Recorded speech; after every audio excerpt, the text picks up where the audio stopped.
Coming up on this edition of VCU In Depth, documentaries from students in VCU's Robertson School of Media and Culture. We'll start by dressing up in some pretty impressive costumes with fans of superheroes, sci-fi, and video games. And then we'll pay a visit to a historic Richmond neighborhood that has reinvented itself many times over and is still going strong. VCU In Depth begins right now.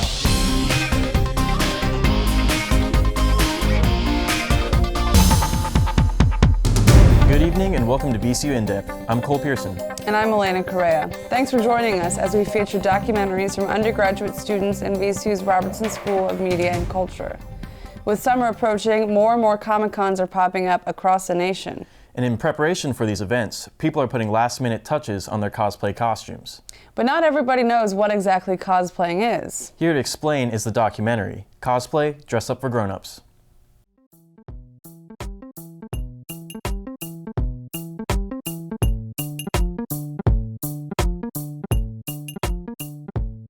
Cosplay, a mashup of the words costume and play. It's more than just adults dressing up like it is Halloween every day. It is a subculture community that is as diverse as it is creative.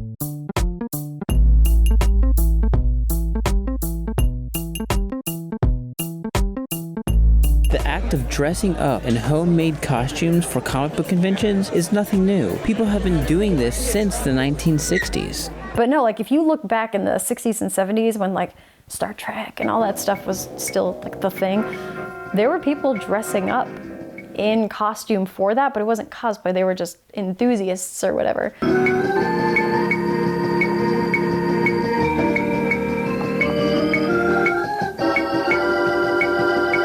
So at that point, cosplay wasn't a common thing.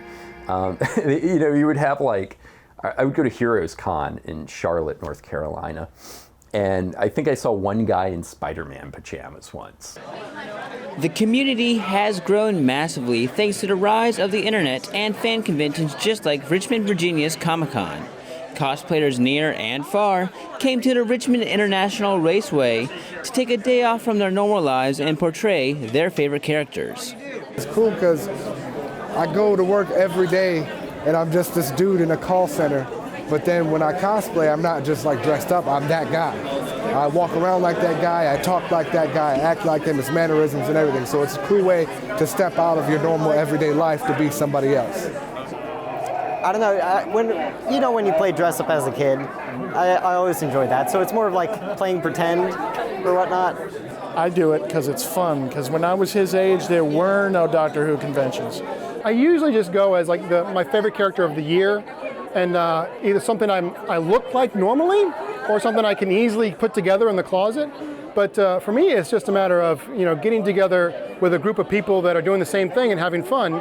But it's not a hobby. It's not something that I do all the time. It's just when it's possible, I do it. I love seeing people who are comfortable in their skins when they throw a costume or a mask on. I think it speaks volumes about how empowering that character has become to them.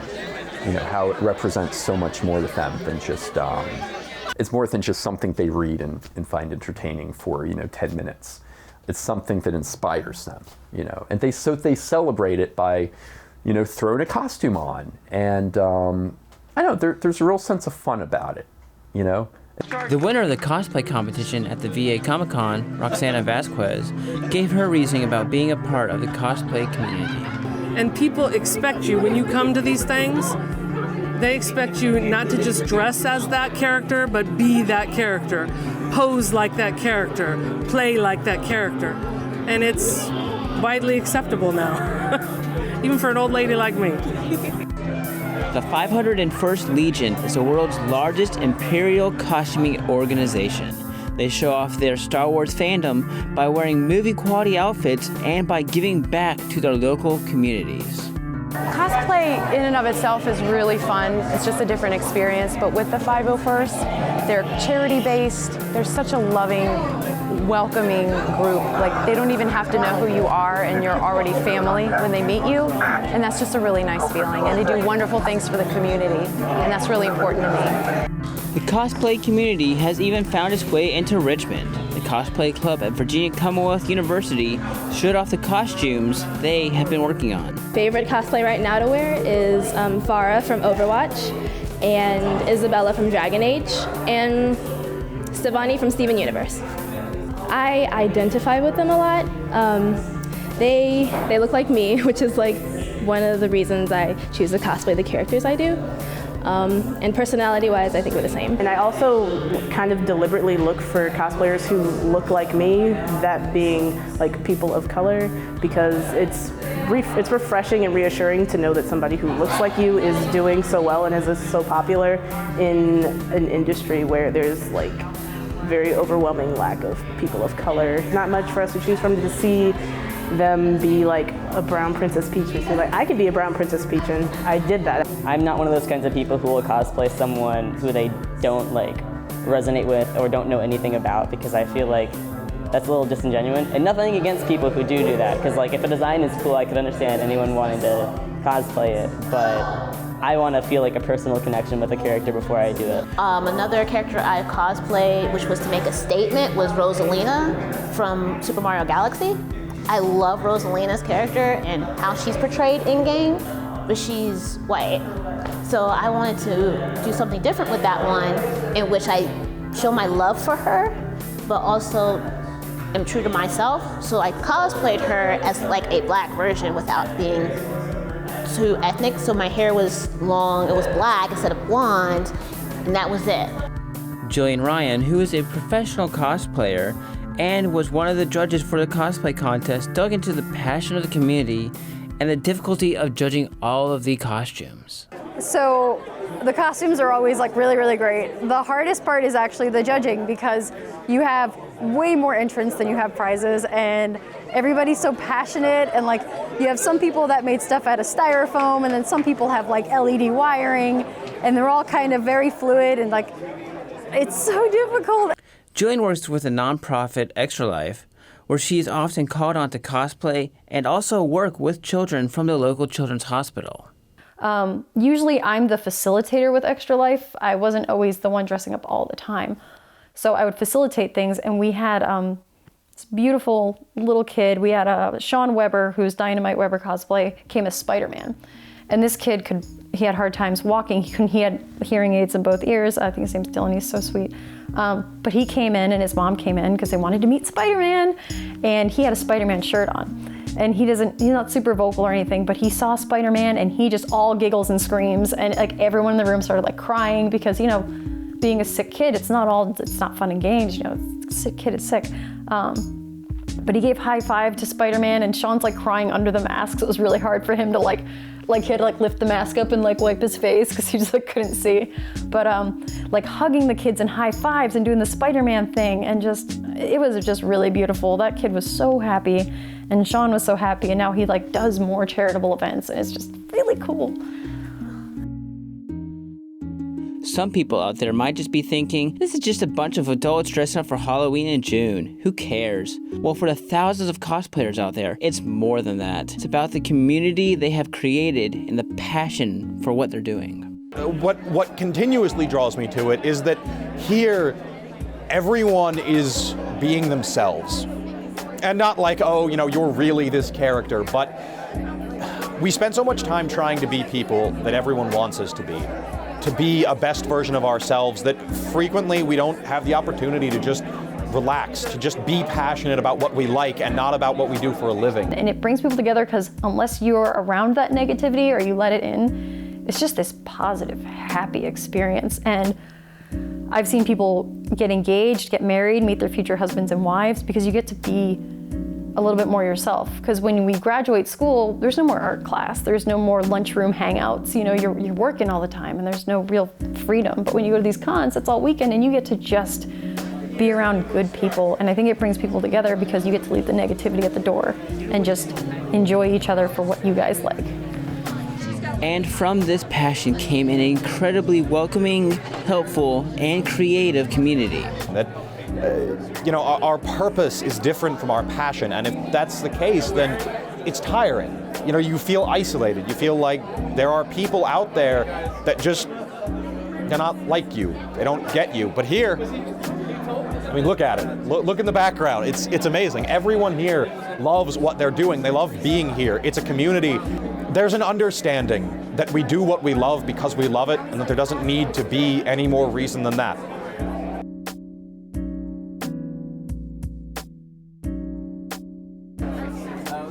You'll edit out all the embarrassing parts, I'm sure. I'm sure.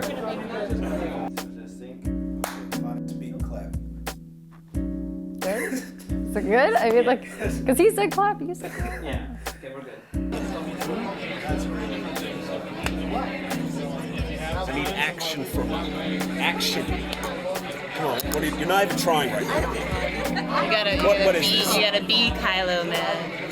Be the Kylo. Be the Kylo. Be the Kylo, bro. Come on. You know, you watch The Flash and all he does is hang out at Star Labs. Like, don't you have a job?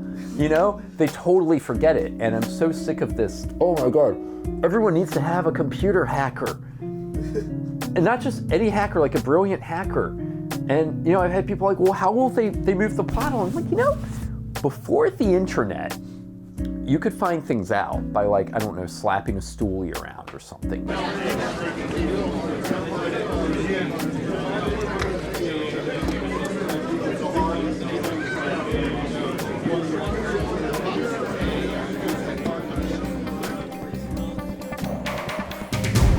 I'm Bill Oglesby, an assistant professor in VCU's Robertson School of Media and Culture and the instructor for the documentary class. Joining me tonight are Morgan Greenwald, Andre Scott, and Nia McLeod, who produced the Cosplay Dress Up for Grown-Ups documentary. And Morgan, you came dressed for class, I see. Yes. Tell us a little bit about the costume you're wearing. It's just a regular Jedi costume from Star Wars. I figured this was the first thing I was wearing for my first actual on-camera interview stuff, so I might as well have it be my last thing. Yeah. You may not get too many other opportunities to wear it, right? Except on Halloween, maybe. Or Comic-Cons.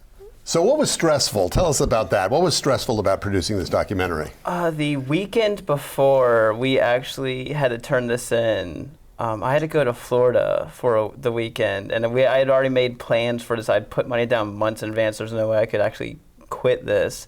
And so the entire time I'm in Florida, I'm enjoying myself, but I'm also like in the back of my mind, like, please get this done, please get this done, please get this done. So when I get back to Richmond on Monday, I throw all my stuff in my apartment, sprint over to the edit bay, make sure we get it all done, dump it onto a CD, and got it done. You got it done. Sometimes it takes pressure, right? Yeah. Andre, you were the master editor, I understand. So tell me a little bit what was involved with that. Well, mostly it was taking all the shots that we had collected, all the interviews, B-roll, stuff like that, and we wanted to make a format for it and put it into. We had it structured. We structured from, as you guys saw, from the history down to the people at the Richmond Comic Con, personalized with Jillian Ryan. And the community is the thing that we really wanted to focus on in this, and that's the main point that I was trying to get across is the community when I was putting all the shots together and doing the music to get a sense that this community is more than just people just dressing up for whatever reason. It's a community of them, their fandom, and they're just coming together and enjoying it with each other. The way you put it together really does make a big difference, doesn't it, in how everybody's going to end up seeing it and the feeling they're going to get from it. Yeah, especially with adding in the music too, because originally when I watched through it, I wouldn't get the sense of the feeling of community and the togetherness that the people that cosplay do, and then adding in the music, I really feel helped that along with it. Mm-hmm. Nia, tell us, so were there any surprises in making a documentary like this? Yeah, there were a couple of surprises. So me being like more of a spectator to cosplay, I've only seen it like on social media, like on my Twitter or my like Instagram newsfeed. But being able to go to the Richmond Comic Con, which is my first Comic Con that I had ever been to, I was able to witness just the sheer like diversity and like the hard work that goes into these types of costumes that I don't think I would have ever gotten out of it just looking at it on my phone or something. Right, I can imagine that's it's very different. Was it a surprise to you how different it was when you actually got in and actually had to start producing it? Yeah, it's different, yeah.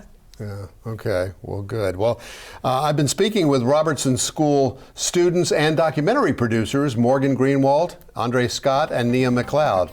Nice work, guys, and nice costume, too. Thank you. Thanks, Dr. Oglesby. You might not expect one of the original centers of African American commerce to be located in the middle of the capital of the Confederacy. By the year 1900, more than 90% of black Richmonders lived in the area known as Jackson Ward. In its heyday, celebrities, historical figures, and business professionals lived in this 130-acre neighborhood. In our next mini-documentary, we see how Jackson Ward is a place of many legacies. What happens to a dream deferred? Does it dry up like a raisin in the sun? Or fester like a sore and then run? Does it stink like rotten meat? Or crust and sugar over like a syrupy sweet? Maybe it just sags like a heavy load. Or does it explode? Harlem by Langston Hughes. In a country where options were limited by Jim Crow, here things were limitless. Jackson Ward was a place where African Americans were able to create their own path. For almost 50 years, this was a thriving neighborhood no different than its white counterparts. Jackson Ward became an incubator for black leadership and wealth, to later be acknowledged as the birthplace of black capitalism. At the height of its notoriety in the early 20th century, when Jackson Ward was renowned as the birthplace of black capitalism and as the Harlem of the South, it was a neighborhood that was defined in many parts by its businesses. You had 4 African-American-owned banks that were here. You had an abundance of black fraternal organizations. These are groups that offer mutual aid through insurance, but they also offer social engagement, social protection, and camaraderie for the African-American community. But 2nd Street, right behind us here, this was known as the Wall Street of Black America. And you would see at the time black-owned hotels and nightclubs, restaurants, hat stores, shoe stores, banks, newspapers, all of this right here on 2nd Street. Jackson Ward began as a gerrymandered district created in 1871 in an effort to create a clearly partisan voting district, including people of color and progressive whites. It remains today the largest national historic landmark district associated with African American history and culture. Many of the domestic employees who worked at Maymont lived in Jackson Ward. They would have to get to Maymont by streetcar. They would have to, or walk, which was a very long distance. The opportunities for African Americans in Richmond at the turn of the century, around from 1890s to the 1920s, again, they were very limited. So the choices were not many for a lot of African Americans, and domestic work was probably where they could find employment. Just hold on and suck in. Mommy, here's for Scarlett's Vickles. You can take that all back to the kitchen. I won't need to buy it. Jackson Ward became a city within a city that would foster the growth of the black middle class. Maids, cooks, and janitors lived alongside notable community leaders like Maggie Lena Walker, the first black bank president in the United States and owner of the St. Luke's Penny Savings Bank. Bill Bojangles, famous actor and dancer. Mr. Bill Green and his famous tap dance.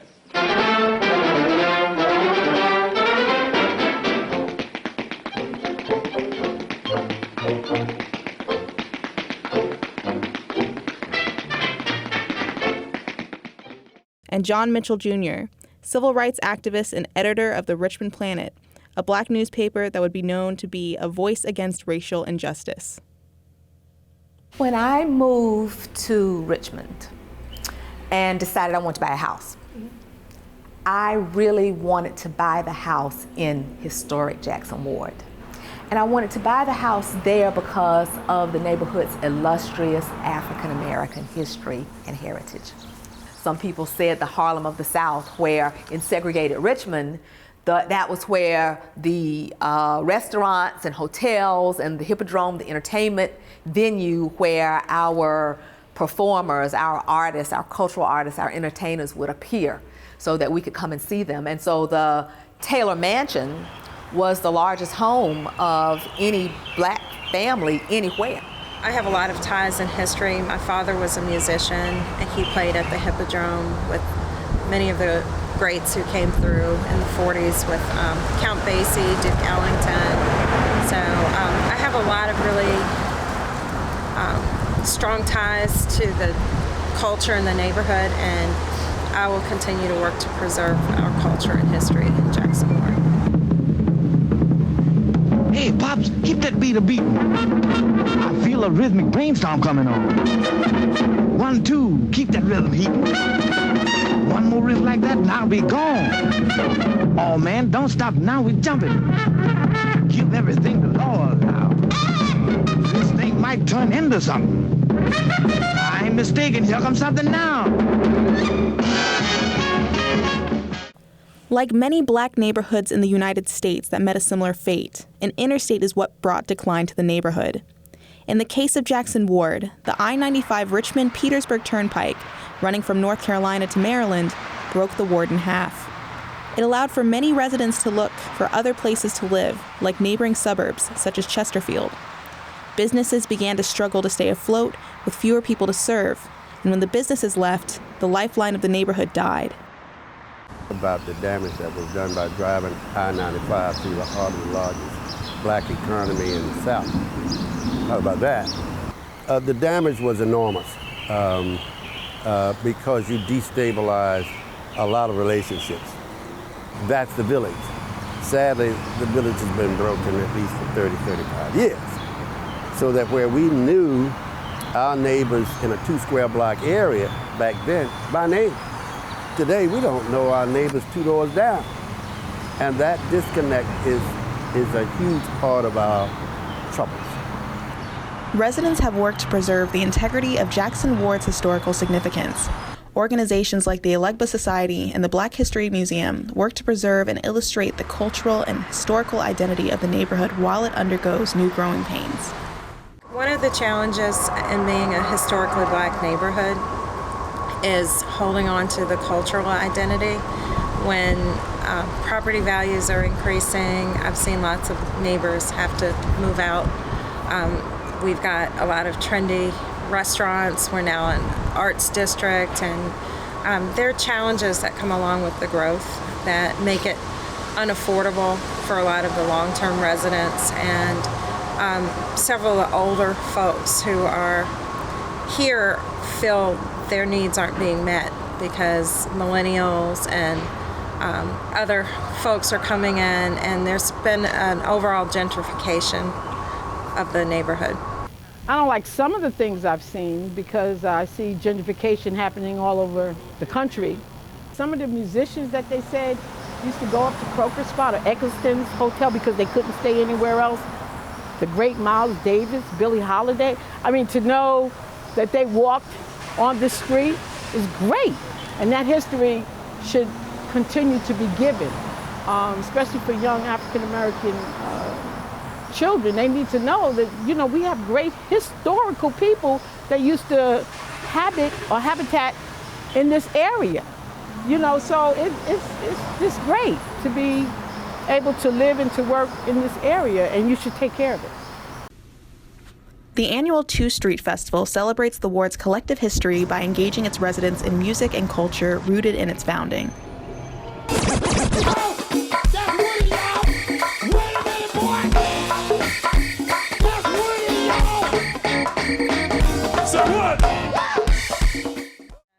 It's really important to preserve the African American history and culture of Jackson Ward. You know, and that's one of the reasons I'm making the murals in Jackson Ward, because I feel spiritually I am led to do this. You know, it's not like a challenge. It's like almost like a necessity. In these neighborhoods, there's a visual side of things. What they see, they become. So by painting black images and faces, when they walk out the door, they see black people done great things. They see a black guy like me with dreadlocks, you know, and say, if he can do it, I can do it. When an old lady come to me while I'm painting her at Tugman, and she started crying, she said, I love this. I didn't ask for this journey. The journey came to me. Doing what it's like you're not asking, but you are serving. How can I serve my community best? By being the best I can be. We are each other's greatest assets. And to the extent that we can come together around a community wealth building plan, we can fix this problem. And in fact, if we don't, no one else will. pretty much.